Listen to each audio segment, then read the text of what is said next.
السلام علیکم ورحمۃ اللہ وبرکاتہ۔ عزیز طلباء و طالبات، آج انشاءاللہ ہم 31ویں سرگرمی کا جائزہ لیں گے۔ اگر آپ پچھلے ویڈیوز دیکھنا چاہتے ہیں یا آپ کا کوئی آپ کی سرگرمی چھوٹ گئی ہو تو آپ چینل کا جہاں نام لکھا ہوتا ہے اور لوگو آپ کو نظر آ رہا ہے تو آپ اس نام پر کلک کریں اور آپ دیکھیں گے اوپر کہ 3-4 آپشنس آپ کو نظر آئیں گے۔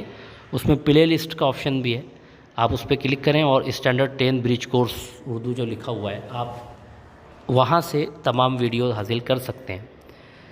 آج کی جو سرگرمی آپ کو دی گئی ہے اس میں 2 صنف شعری کے متعلق سرگرمی دی گئی ہے، ایک مثنوی ہے اور دوسری آزاد نظم۔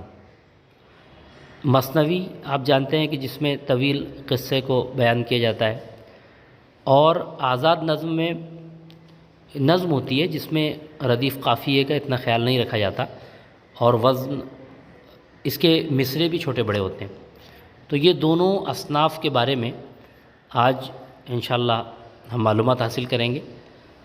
بہت ہی اچھی معلومات یہاں آپ کو دی گئی ہے، آپ ان کو اچھی طرح سے پڑھیں اور اس کے بعد ہم سرگرمی حل کرتے ہیں۔ نظم کے معنی گوندھنا یا پرونے کے ہوتے ہیں، اور کسی چیز کو ترتیب دینا بھی نظم کہلاتا ہے۔ لیکن شاعری کی اصطلاح میں نظم ایسے اشعار کے مجموعے کو کہتے ہیں جو وزن پر لکھے گئے ہوں، اوزان اور بحر کا جس میں خیال رکھا گیا ہو۔ اب ہم اس میں مثنوی کا مطالعہ کریں گے۔ مثنوی سے متعلق میں آپ کو مختصراً بتاتا ہوں کہ اس میں اشعار کی قید نہیں ہوتی، کئی 100 اشعار کی مثنویاں بھی لکھی گئی ہیں، اور مثنوی میں طویل قصے اور کہانی کو بیان کیا جاتا ہے۔ اور خاص بات یہ ہوتی ہے اس کو مثنوی اس لیے کہا جاتا ہے کہ اس کے 2 مصرے ہم قافیہ ہوتے ہیں۔ 2 مصرے آپ دیکھیں گے تو مثنوی کے معنی 2 کے ہوتے ہیں، 2 مصرے آپ دیکھیں گے دونوں میں قافیہ ہوتا ہے، پھر اگلے 2 مصرے آپ دیکھیں گے تو ان کا قافیہ بدل جاتا ہے، پھر تیسرے 2 مصرے دیکھیں، تیسرے 2 مصرے دیکھیں گے اس میں آپ دیکھیں گے قافیہ بدل گیا، اس لیے اس کو مثنوی کہا جاتا ہے۔ اور اس کا وزن بھی مقرر ہے جو یہاں دیا ہوا ہے، فعول فعول فعول فعل، یا مفعول اور بحر متقارب۔ یہ اوزان ہیں جو انشاءاللہ آپ آگے 11ویں 12ویں میں اس کا آپ مطالعہ کریں گے۔ تختی جب آپ پڑھیں گے اور بحروں سے متعلق معلومات حاصل کریں گے تب آپ کو یہ سمجھ میں آئے گا۔ ابھی آپ اتنا سمجھ لیں کہ اس کا مخصوص وزن ہوتا ہے۔ اور اردو میں بہت سی مثنویاں بہت مشہور ہوئیں۔ میر حسن کی سحر البیان ہے، پنڈت دیا شنکر نسیم کی گلزار نسیم ہے، نواب مرزا شوق کی مثنوی زہر عشق ہے۔ یہ بہت مشہور مثنویاں ہیں، اعلیٰ درجے کی مثنویاں ہیں، اور بعض اشعار تو ایسے ہیں جو آج بھی زبانوں پر ضباطت خاص و عام ہیں، جیسے صدا عیش دوراں دکھاتا نہیں، گیا وقت پھر ہاتھ آتا نہیں، یہ سحر البیان ہی کا شعر ہے۔ اسی طرح سے آپ کو یہ معلومات پڑھنے کے بعد آپ کو سوالات پوچھے گئے ہیں کہ میر حسن کی مثنوی سے کم از کم 5 اشعار تحریر کیجیے۔ اب آپ کیا کریں گے؟ میر حسن کی مثنوی کے لیے آپ گوگل میں ٹائپ کریں، سحر البیان PDF بھی لکھ سکتے ہیں جیسے میں نے یہاں لکھا ہے۔ اب میں اس کو کلک کرتا ہوں تو یہاں پر آپ کے سامنے بہت ساری سائٹس اوپن ہوں گی۔ اس میں سے آپ مثال کے طور پر اگر آپ اس کو ڈاؤن لوڈ کرتے ہیں ایک سائٹ سے، تو ڈاؤن لوڈ کرنے کے بعد آپ کو یہ پوری کتاب آپ کے سامنے رہے گی، آپ آگے بھی بڑھا سکتے ہیں اس کو، اور وہاں سے آپ 5 اشعار نقل کر لیں۔ یہ دیکھیے آپ کے سامنے کتاب ہے، آپ اس میں سے 5 اشعار نقل کریں، اور بھی دوسرے آپ اشعار پڑھ سکتے ہیں، مطالعہ کرنے کے لیے بھی آپ کو بہتر ہے۔ اسی طرح سے آپ کو گلزار نسیم کے بھی اشعار پوچھے گئے ہیں، وہ بھی آپ یہیں جا کر اس طرح سے آپ اوپن کریں گے، گلزار نسیم لکھیں گے PDF، اور وہاں سے جا کر آپ سرچ کریں گے تو آپ سمجھ گئے ہوں گے کس طرح آپ کو لکھنا ہے۔ آپ کو مثنوی کی تعریف اپنے لفظوں میں لکھنا ہے۔ اب آپ نے یہ معلومات پڑھی ہے، آپ اپنے لفظوں میں لکھیے۔ ایک طویل قصے یا کہانی کو جس نظم میں بیان کیا جاتا ہے اسے مثنوی کہتے ہیں، اور اس میں قافیوں کو جو ہے 2 مصروں کا قافیہ ایک ہوتا ہے، اور اس کی میں اشعار کی قید نہیں ہوتی۔ اس طرح آپ اپنے الفاظ میں لکھیں گے، اور اس کے بعد آپ کو پنڈت دیا شنکر نسیم کی جو مثنوی ہے گلزار نسیم، اس کے 5 اشعار لکھنا ہے۔